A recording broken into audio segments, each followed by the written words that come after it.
My dear friends, we spoke yesterday of how the pupil in occultism meets with Lucifer and with death. And we pointed out that if the situation is to be rightly experienced, the pupil must still have left to him from ordinary life on earth the memory of the I, capital, or of the thought of the I. We saw also that the man of the present day finds help at this point if, within the earth world, he has been able to receive the Christ impulse. And we went on to show how the being we call the Christ being is to be distinguished from other founders of religion, in that we cannot speak of him as of a person who underwent initiation on earth, but that the Christ being brought with him all the forces with which he worked during the 3 years of his sojourn on earth. This means that when the Christ being became man, he was already in a position to make that great sacrifice. For it was for the Christ being a great sacrifice, whereby he made use in a human body of specifically human forces alone. He manifested and expressed his connection with the divine entirely through human forces. It is this feature of the life of Christ that marks it as absolutely without parallel. If you want to understand with the ordinary powers of the human soul, I do not say to believe in, but to understand, the founder of any other religion, you will find it necessary, first of all, to learn about the stages of his initiation. For you will want to raise yourself to an understanding of the particular enlightenment that streamed forth from a higher world into this human personality. This is what you will have to do, for example, in the case of Buddha. You must study his enlightenment under the Bodhi tree, and learn to have some understanding of how such a thing can come about, that in a man's 29th year an inspiration enters into his life, as it did into Buddha under the Bodhi tree. When you have made the effort to achieve this understanding, then if you think it over, you will be able also to recognize something else that follows from it, strange though it may at first appear. You will come to see that not only the great founders of religion are to be understood by becoming acquainted with the methods and stages of initiation, but also even the evangelists and St. Paul. If you want to understand the evangelists, who wrote their Gospels out of inspiration, then you must first come to see how the great individualities hidden behind the names of Matthew, Mark, or John were able to arrive at the things that stand written in the Gospels. With this end in view, we have undertaken, as you know, a thoroughgoing study of the Gospels, and it has enabled us to perceive what had in reality long been lost, namely that the evangelists spoke truth. If, however, we want to understand the Christ, we do not need all this. The Christ can be understood by every single human being. He can be understood with the most ordinary human powers of understanding. It can never be that a man has too little culture or too little education to understand the Christ. And this is because the Christ brought into forces that are purely human and into all their working what he was. Whereas the communications of other founders of religions rest on what they have seen in the higher worlds. It can therefore be truly said, provided only the statement be not taken in a trivial spirit, that the Christ founded a religion for the simplest of human beings, a religion that is accessible to every intellect and every understanding. The relationship of Christ to the higher worlds, that can, of course, also be learned through initiation, and there is no need to learn it until one enters upon initiation. I endeavored yesterday to make clear to you the immense service done by the Christ to the pupil in occultism.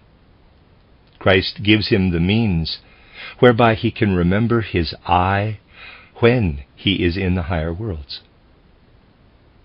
Without the Christ impulse, this cannot be done. Christ thus becomes a helper in the initiations of modern time, and will be increasingly so for pupils in occultism. As man advances in wisdom, he will realize how deep is his need of the Christ. Christ is there for the simplest of men. On the other hand, he is also there for those who need wisdom, and again more wisdom, and yet again still more wisdom. That is the nature of the Christ. And it is connected with all those things of which we were speaking yesterday. It follows from this that the further man's evolution goes, the more understanding will there be for the Christ. The understanding will grow and spread. There will be an increasing number of people who recognize that while there is complete justification for saying that Christ is there for everyone, even the simplest and humblest, and that everyone can find him, he is, at the same time, also there for those who are under the necessity to seek wisdom, those who feel a deep inward obligation to follow after wisdom. We will now leave this thought for a little and return to the meeting of which we spoke yesterday. First, man meets Lucifer. Lucifer, as we saw, shows us what we have become as we have gone from incarnation to incarnation. And we found yesterday that the form or figure that Lucifer shows us is positively ugly. We learn from Lucifer what we have become through him during Earth evolution. It is important that the pupil learns this in the right way and does not remain at the point where Lucifer shows him what he has acquired through the gods, saying to him, quote, "There is your destructible form. What you have acquired through me is immortality." Close quote. And then this immortal form shows itself as unsightly. The pupil must not stop there. As one contemplates the path of initiation, we have here in mind the feeling comes over one that Christ can not only help in the way we described yesterday, but can also help man to change the form.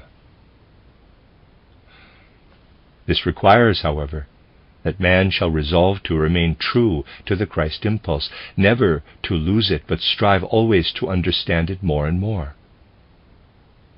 Hence it is that nothing can dissuade the followers of the modern mysteries from their adherence to the Christ impulse. Let us now return to our study of threefold man, and remind ourselves how we had to connect the upper man with the heaven of the stars. We went on to show that the figure known to the Old Testament under the name of Yahweh or Jehovah gives something to the upper man as a kind of compensation for what man has lost on the earth. And this gift of Yahweh's can be reckoned as belonging to the moon. Summing up our study of these connections, we may therefore say, the upper man is in a certain sense coordinated to the moon, while the middle man, the breast man, that carries the heart in him, is in a sense coordinated, as we saw, to the sun. We can accordingly form some idea of what occult schools and mysteries have always understood by the coordination of the middle man, the man that bears the heart in him, to the sun, and of the man that carries the head either to the whole starry heavens or to the moon. But now, Lucifer has also had his influence on man. Even as we carry in our middle man the influence of the sun, and in our head man the influence of the moon, as I described it for ancient clairvoyance, so do we carry in us the influence of another star, and we have to think in a corresponding way of the forces that ray out from this other star. You will readily imagine that the influence must needs be of a different kind from the influence of sun or moon. The moon influences still worked in olden times with such effect that human clairvoyance took its course in a 28-day period. In the course of 28 days, man felt himself now in a more, and now again in a less, clairvoyant condition. This was an influence that could be directly perceived. The sun influences are, of course, obvious. We shall not need to waste many words over the fact that the whole of the middle man depends on the sun. What was said in the last lecture should suffice. The influence of the third, which is to be found in the region that appears to us in initiation as the region of Lucifer, works, on the other hand, in a spiritual manner. Here we can no longer speak of an influence that is easily evident. Many an influence, even of the moon, can be disbelieved on this account. Nevertheless, there are still people who speak of an influence of the moon on the nature of man. As for the sun's influence, no one will deny that. It goes without saying, however, that influences of other stars are not admitted by the materialist. He must of necessity repudiate them, for they are spiritual, and he cannot admit the influence of spiritual forces. Nonetheless, it is a fact that just as there is in the upper man the connection with the moon, and in the middle man the connection with the sun, so are the influences of Venus connected with the form of man that meets us when we cross the threshold of initiation. Note that we are speaking now of the star which the astronomers of today call Venus. Venus is thus the kingdom of Lucifer.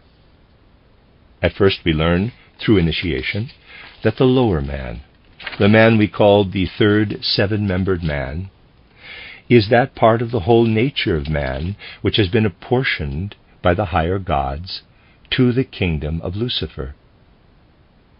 But Lucifer has, by a method of which we shall speak further, acquired mastery over the whole human being, even as Yahweh or Jehovah also took possession of the whole human being. If you want to have a complete picture of the working of Yahweh or Jehovah, then you will have to see it in the following way. Take first the head man, as you have learned to know it from the earlier lectures. Into the head man works the power of Jehovah, which corresponds to new moon, the moon that is bereft of light, the moon that does not ray back sunlight onto the earth. The physical sunlight that is reflected from the moon, that, on the other hand, is to be thought of as the influence of the Jehovah forces, which proceeds from the moon onto the lower man, the third man. So that, leaving out the breast man in the middle, we find, working upon the lower man, the Jehovah forces that correspond to full moon. The middle or breast man receives, as we know, the sun forces. As we shall see, however, moon forces work there too. Jehovah forces have in this way obtained a kind of mastery of the entire human being. They work in alternating periods upon the head man and the lower man, the influence on the head man corresponding to new moon, and the influence on the lower man to full moon. I do not think anyone will doubt what I have just said, if he sets himself to consider the significance attached to the ancient Hebrew faith, in the ancient Hebrew ritual, to the festival of new moon. Study the festivals of new moon, and investigate the feelings men had about them in Old Testament times. and you will be ready to meet what has been said with intelligence and understanding. The corresponding influences of the intermediate phases of the moon, the waxing and the waning moon, work upon the breast man. And now, you must consider in addition that just as the moon, that is to say the spirit of the moon, Yahweh or Jehovah, works upon the entire man in all his three members, so too does the sun, but especially on the middle man. Thence the sun's influences ray out into the whole human being. We have, accordingly, two cosmic forces, both working actively in the human being in an orderly and regular manner. Of Lucifer we learn that his kingdom is Venus.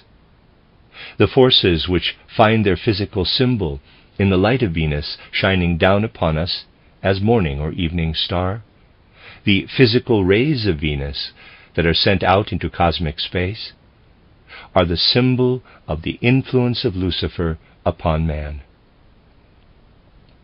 Lucifer has not confined himself to working upon the lower man. If he had, he would only have influence when Venus is shining with her full orb of light as in full moon. For you know that Venus has phases like the moon, waxing Venus, full Venus, and waning Venus. The quarters, in quotes, work on the breast man like the quarters of the moon. The Venus that works spiritually works on the head man. We can, therefore, behold in the working together in the heavens of sun, moon, and Venus an expression for what in respect of man are spiritual workings. Please note, an expression for what is in the spirit of man. As the great sun spirit works in relation to the moon spirit, in relation, that is, to Yahweh or Jehovah, so also Lucifer, who is always active in human nature, works in relation to these two, TWO. If we wanted to describe by means of a drawing the law of their cooperation, we could not do better than look up at the constellations in the heavens of sun, moon, and Venus. As is the relationship of these three to one another, whether they are in opposition or whether they strengthen or weaken one another, as when one stands in front of another and eclipses it, so is the relation between these three spiritual powers in man. The influence of the sun can be more particularly developed in man when it is not impaired either by the moon or by the Venus forces. It may, however, also happen that the sun forces, the forces that are in the middle man, in the heart, are eclipsed by the moon. The head forces and eclipses can occur also by the action of Lucifer, that is, of Venus. As you know, there are times when Venus passes in front of the sun in cosmic space. Thus the connection of the inner trinity in man, the sun spirit, the moon spirit, and the Venus spirit, or Lucifer, is symbolized in cosmic space and expressed in the constellation of sun, moon, and Venus.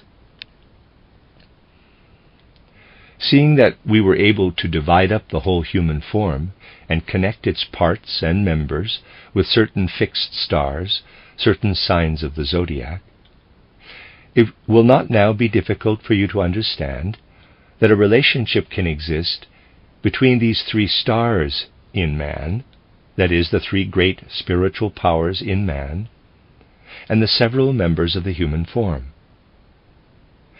We have to recognize, for instance, a particularly significant phase of this relationship when the heart in the middle man, or rather, when the powers of the heart, the powers of the sun spirit in the middle man, exert their utmost influence.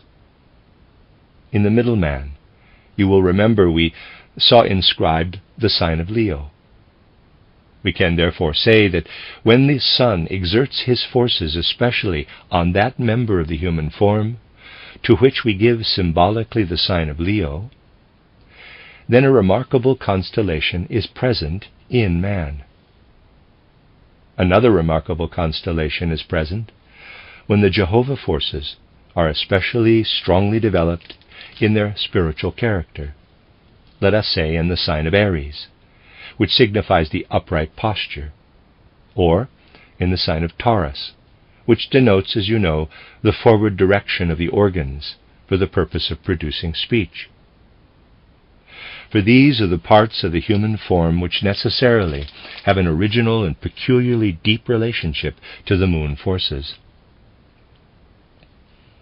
When these members of man's form are very highly developed, then it denotes a particularly favorable constellation for the human being. You will be able now to discern wherein the fundamental principle, the real essence of astrology, consists.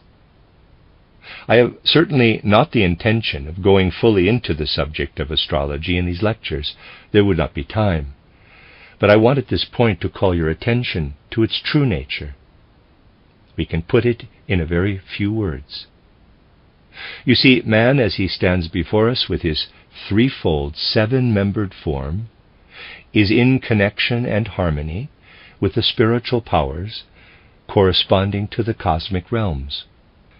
For, as the forces of the sun spirit that work in man correspond to the spirit of the sun, as the forces of the moon correspond to the head man, and as we have corresponding to the third man, the forces that are distributed over the whole human being, similarly, is there a correspondence between the several members of the human form and the fixed stars, so that their signs can be ascribed severally to these various members of man's form. And we have before us man, complete in his physical form. But now the influence proceeding from the powers that work from these directions was not active only when the human form first came into being. It has continued so right through time and is active still. And we see the working of this influence in the fact that man's external destiny can be brought into connection with the constellations of the stars, just as we had to connect with the constellations of the stars what man has already become. If it was auspicious for man's organization that his sun forces cooperated with these members of his form to which we ascribed the sign of Leo, then it will also be auspicious today for certain qualities and characteristics in him if some important moment of his life, notably the moment of birth, falls when the sun is in the sign of Leo. That is to say, when the sun covers Leo, so that these two forces mutually strengthen one another or in some way influence one another. For as what man is today stands written in the heavenly spaces, in the writing of the constellations of the stars, so stands written there too what is yet to happen with him. This is the ground of true astrology. You will see at once from what we have been considering that you really only need to know occultism, and you have at the same time the root principle of astrology. This will show itself all the more clearly as we now go on to describe the second stage of initiation. We have seen that in order to attain to the first stage of initiation, it is important for the pupil to take his start from the human form, from man as he presents himself to physical sight. For the next stage, he has to choose something else as his starting point, namely the inner movement of man. Note carefully the distinction. First stage, starting from the human form. Second stage, starting best from the inner movement of the human being. Let us now consider for a little, as before we considered the form or figure of man, the movements that take place within him. We have, first of all, a movement which, although in later life man scarcely performs it any more, has once been carried out by him with all his might. Otherwise, he would remain a four-footed creature, obliged to crawl on the ground for the rest of his life. Man has to perform the movement which changes him from a crawling to an upright child. For man is not merely an upright being in his form. He is a being who during his life lifts himself upright. So that the first inner movement man performs, for it is an inner movement, is the movement of lifting himself into the upright position. The second movement of an inner kind is again one that man must acquire for himself as a child, although this movement he continues to use throughout life. It is the movement of speaking, the movement of the inner life that has to be performed for the, in quotes, word to arise. You must realize that a whole sum of inner movements is necessary in order that the word may be brought to expression. There is, however, still another movement, a more hidden one, that has also to be learned in early childhood. We may say, man learns both movements together. As a matter of fact, he learns the speaking movement earlier than the other. Parenthesis, you will find a more exact and detailed account of all this in my little book titled The Education of the Child from the Standpoint of Spiritual Science. Close parenthesis. We have then these two inner movements that man learns and has to perform all his life long. Of the speech movement we are quite conscious. Everyone knows that he makes it. But not everyone knows that when he thinks, a delicate movement is taking place all the time in his brain. To discover this requires a rather fine and subtle power of observation. Do not infer that I am talking materialism when I talk about a, quote, in quotes, movement.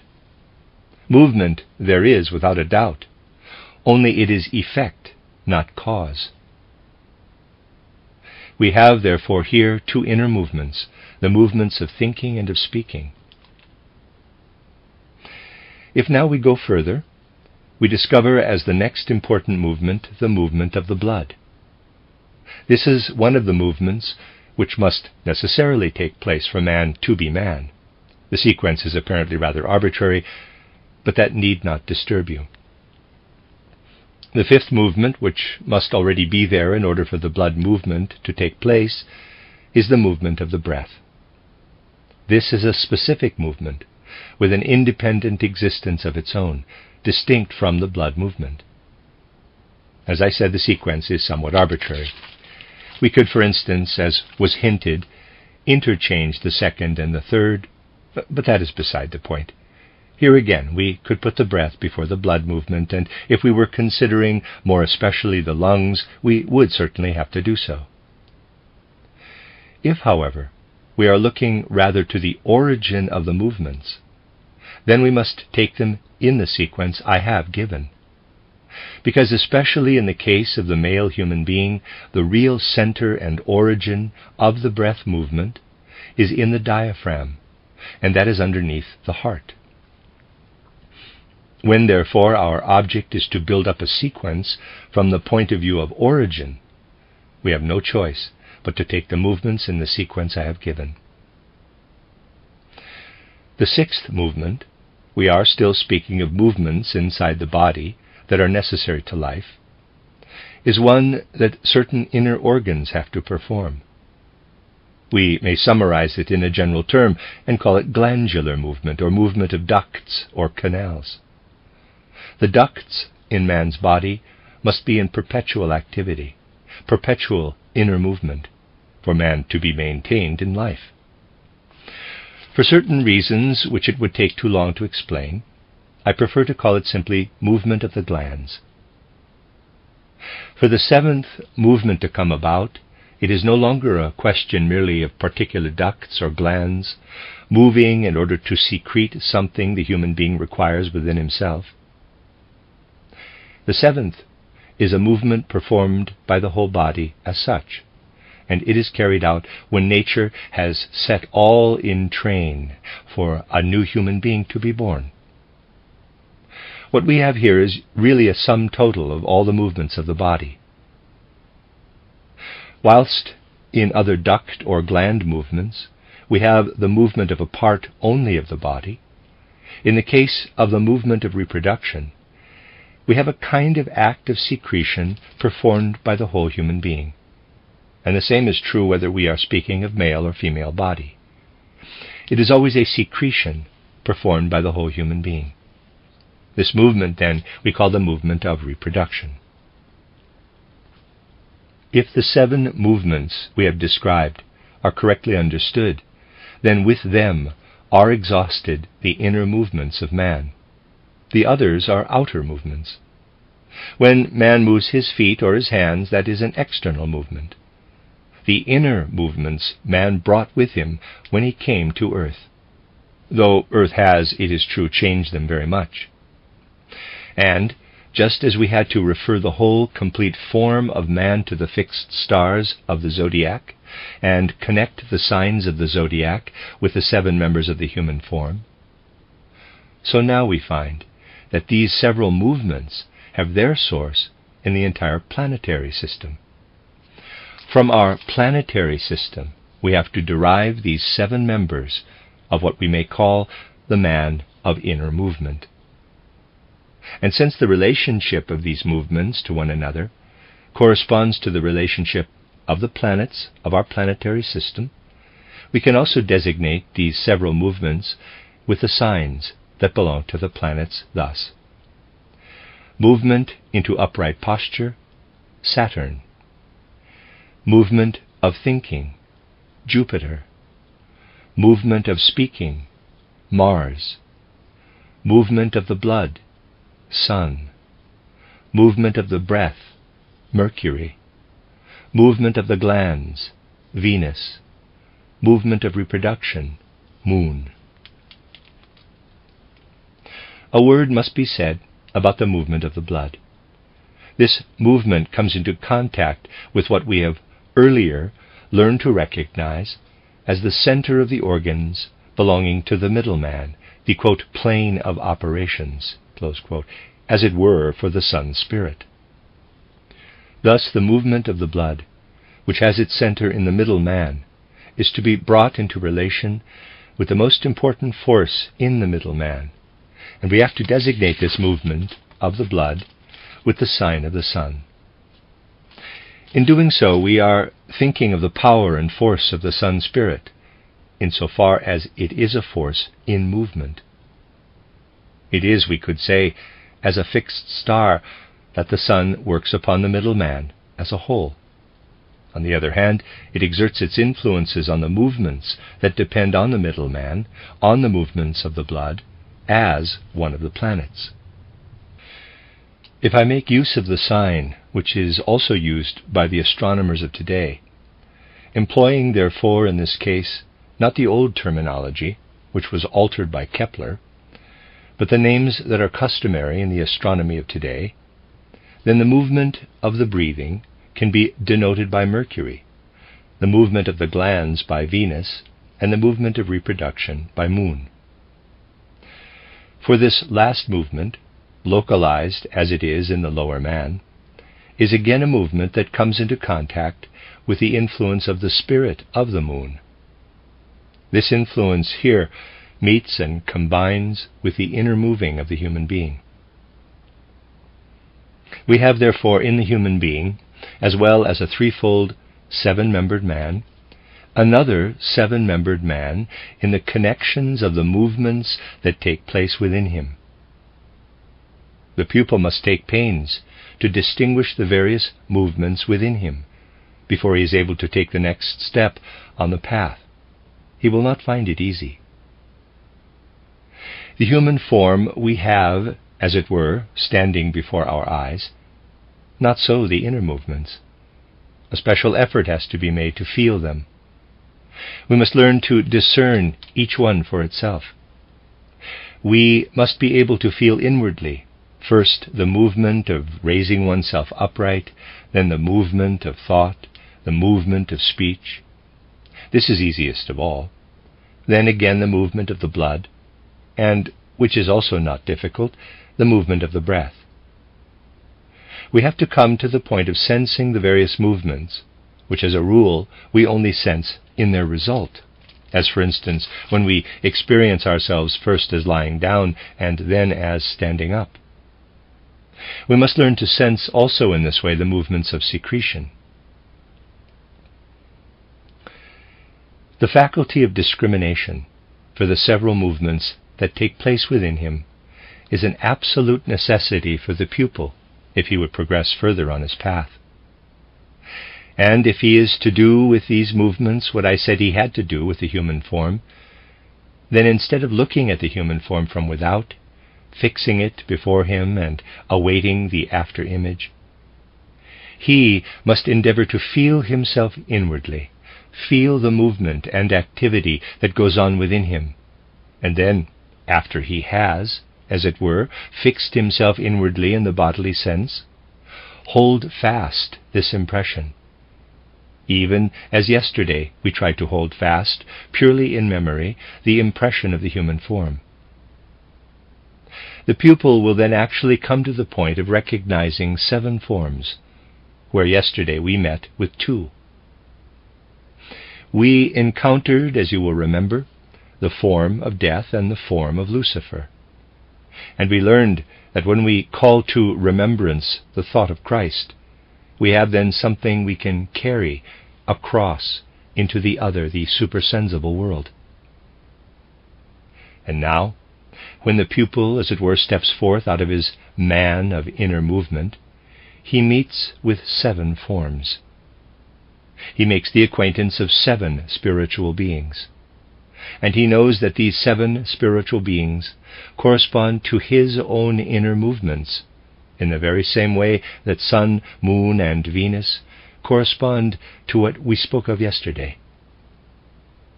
He comes to understand that he himself has grown out of our planetary system, and that since the physical stars of the planets are directed by the spirits of the planets, man is only able, for example, to lift himself upright through the fact that the spirit of Saturn prevails in him, the spirit who has his scene of action on Saturn as Lucifer has his on Venus. He knows too that his movement of thought has connection with the regent or directing spirit of Jupiter, the movement of speech with the directing spirit of Mars, the movement of the blood with the directing spirit of the Sun, the whole movement of the breath with the directing spirit of Mercury, all the glandular movements with the directing spirit of Venus, and finally, the whole movement of reproduction with the directing spirit of the Moon. He knows, furthermore, that all these spirits work with and through one another. They have their seat, their base of operations, in man, and one kind of movement works upon another. The spirit of Saturn, for instance, while it works chiefly through the movement made by man in lifting himself upright, takes part indirectly in all other movements. A significant situation occurs when the guiding spirit of Saturn manifests his forces with peculiar strength in the sign of Aries, or in the sign of Taurus. This creates a very important situation. Having thus come to the recognition of how the guiding spirits of the planets are connected with the several members of the man of inner movement, you will be able to follow me when I say that in the allocation of the signs to the several members, we are already touching the fundamental principle of all genuine astrology. Recall the connections we have been considering, and you will recognize that there lies inherent within them the principle of true and genuine astrology, which has its source in nothing else than in the great and significant fact that man is born out of the world all, that man is in very truth an epitome, an extract of the whole world all. In order to understand the form of man we had, you will remember to ascend to the fixed stars. And we found also how the form of man is influenced by the forces proceeding from Sun, Moon, and Venus. Now we have seen how the inner mobility in man is due to the working of the 7 spirits of the planets. 7 spiritual beings are thus brought to our knowledge, And here we discover something that is of peculiar importance. Among these 7 spirits is the spirit of Venus, whom we have already come to know as Lucifer. And the pupil is now confronted with a strange and remarkable experience. When he takes the first step into initiation, he encounters Lucifer, for it is Lucifer who shows man the form of which we spoke yesterday, the form or figure that man himself wears. The pupil encounters Lucifer as the being who has made him look his ugliest. And now, when he meets the spirit of Venus, he meets Lucifer again. But this time Lucifer looks entirely different. It is not the same figure as the pupil met before. He knows it is the same being, but Lucifer shows himself in 2 distinct forms. Thus the pupil acquires the knowledge that Lucifer can manifest in 2 forms. The first time he manifests is at the crossing of the threshold. We spoke of it yesterday, when he calls man's attention to the fact that he owes to Lucifer his immortality, saying to him, quote, "The gods gave you a destructible body, but I have given you immortality," close quote. And when the pupil turns to look, lo, it is the dragon, of which we spoke yesterday. Therefore is this form also called the first form of the guardian of the threshold. But now at the second stage of initiation, a new revelation comes to us. We are shown how Lucifer can unfold quite different forces from those we recognized in him before. If we were not able to develop in us the forces of secretion and excretion, the forces that proceed from the various canals and ducts in the body, we could not be human beings at all. It would be out of the question. The blood and breath movements alone could never maintain us as human beings. The movements of the juices in the body, the movements, that is, of the ducts and glands, must also be present. This can make plain to us the difference between all exoteric traditions, wheresoever they be found, and the understanding that is given here. The exoteric traditions do indeed speak of Lucifer and of the several spirits of the planets, but they can give no actual and genuine knowledge of the facts. The real knowledge is in very truth a knowledge that has to be received under a serious sense of responsibility. It reveals Lucifer to us, in the first place, as the one who distorts and makes unsightly the form of man, and on the other hand as the spirit who is essential to man's being, who alone makes him man. As we proceed further on the path of initiation, we come to another striking and significant experience.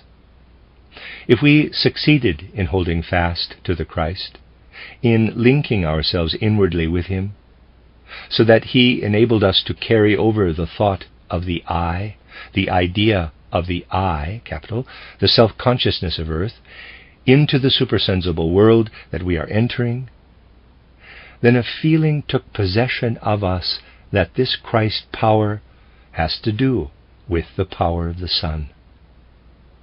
We had, as it were, a presentiment of the connection. Now, at the second stage, something more is added. The Christ power reveals itself to us as a form. I may even say as a form or figure that we can grasp and perceive, that we can gradually learn to know more intimately, that grows clearer and clearer to us in the supersensible world. At this second stage of initiation, we are brought into a nearer knowledge of the supersensible Christ. And then this Christ shows us that he calls the directing spirit of Venus, who, as we have learned, is Lucifer, his brother, calls him his brother, accounting him a planetary spirit like the other planetary spirits. So that when Lucifer shows himself in the second stage of initiation, he at once reveals himself as a planetary spirit, taking his place among the 7 regions of the planets as among his brothers. We enter thus into a world where we find what we might call a highly exalted college of 7 planetary spirits, who are in completely brotherly relation one with another.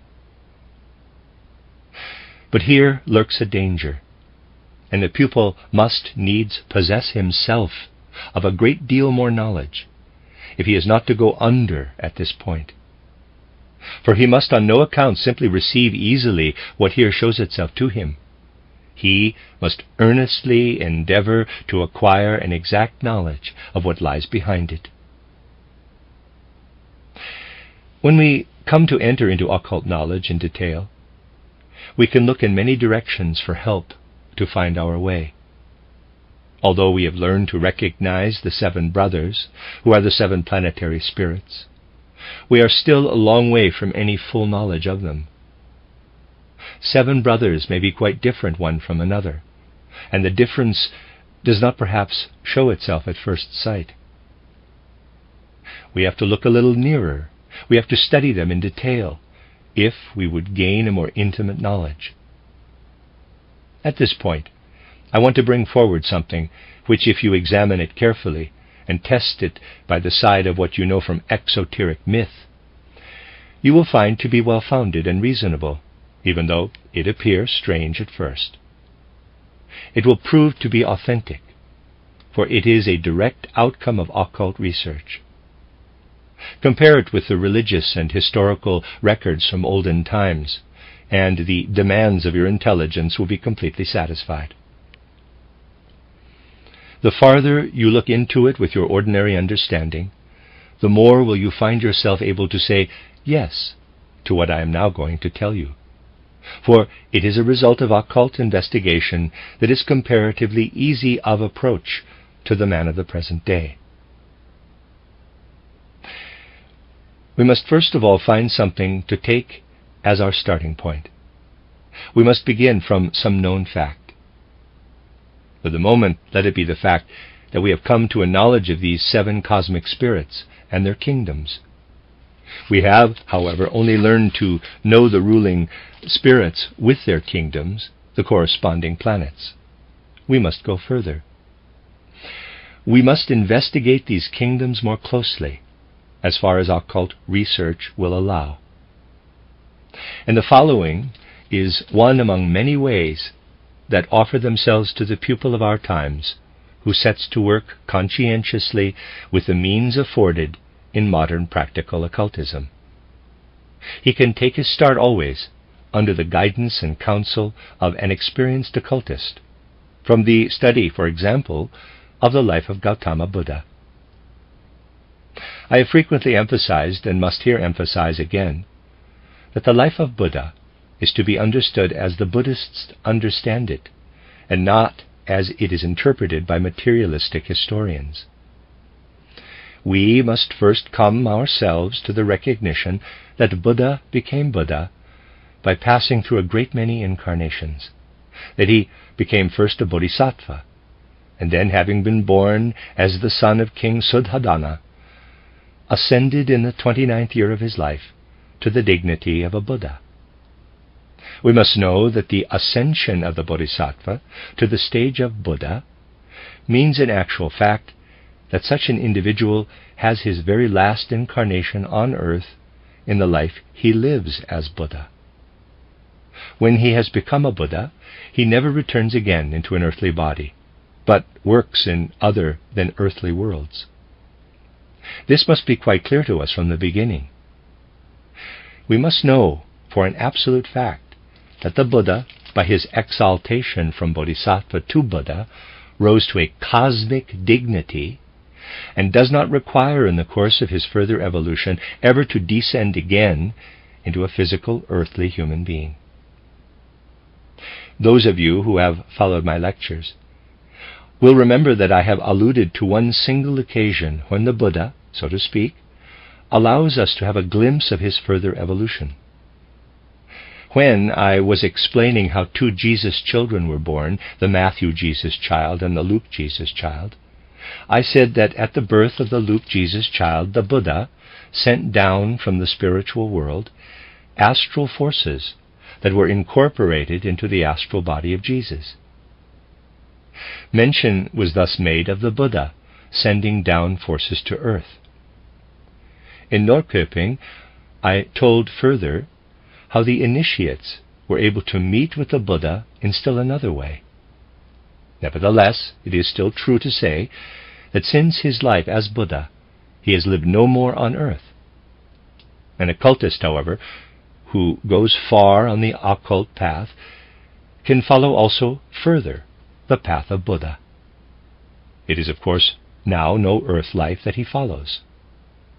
In the field of practical occultism, the question arises, what has become of the Buddha, since he incarnates no longer in a physical human body? We can, as it were, go in search of the Buddha. We can look for him in the wide world. It may seem strange to you, but the initiated find the Buddha engaged in a great and mighty task, a task of deep significance. When the eye of the occultist has been opened and he looks out into the vast spaces of the world, he beholds a remarkable sight. He discovers that the Buddha has now for his scene of action that planet which in physical astronomy we call Mars. And he can do no other than relate, in all seriousness, how since the time when the Buddha acquired the faculty, which made it no longer necessary for him to appear again in earth life, he has been given a new mission.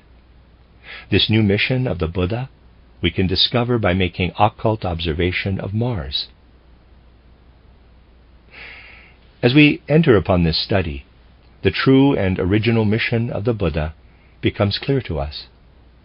We find by occult investigation that the beings on Mars who correspond to men on Earth, they are of course of quite a different nature, but for the moment let us call them Mars men, at a certain time in their evolution were in a similar condition of need as were the Earth men in the fourth post-Atlantean period, when the Christ had to come to them. And as Christ became a Savior and an awakener to life, as that was a mission for the Christ in regard to earth humanity, so is it a further mission for that Bodhisattva, after he became the Buddha, to be a Savior and Redeemer of Mars men. He has to accomplish on Mars an event similar to the event that the Christ had to bring to fulfillment on earth. When therefore we study the life of the Buddha, we find it falls into two parts. There is, first, the time when Buddha worked for the earth men, and brought them all that they were due to receive from him, including what he had already brought them during the time when he was a Bodhisattva. Then there is the later part of Buddha's life, when he worked outside and beyond the earth, when he rose to a higher power and strength, for which his course on earth was but a necessary preparation.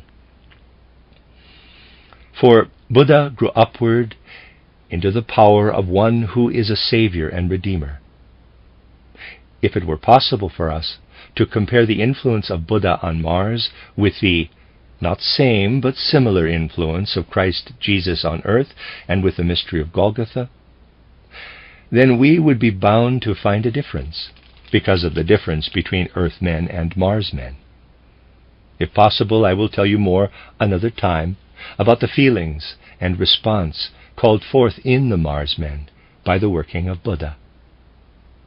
As you see, tasks are set for the beings who evolve in the cosmos. The moment a being rises from one state or rank to another, a new task is placed before him. And man, who has to fulfill his life's course on earth, comes into touch during his time on earth with beings who, like the Christ, have from the beginning a cosmic task, and also with beings who in their evolution upward leave the earth and rise then to a cosmic task, as was the case with Buddha.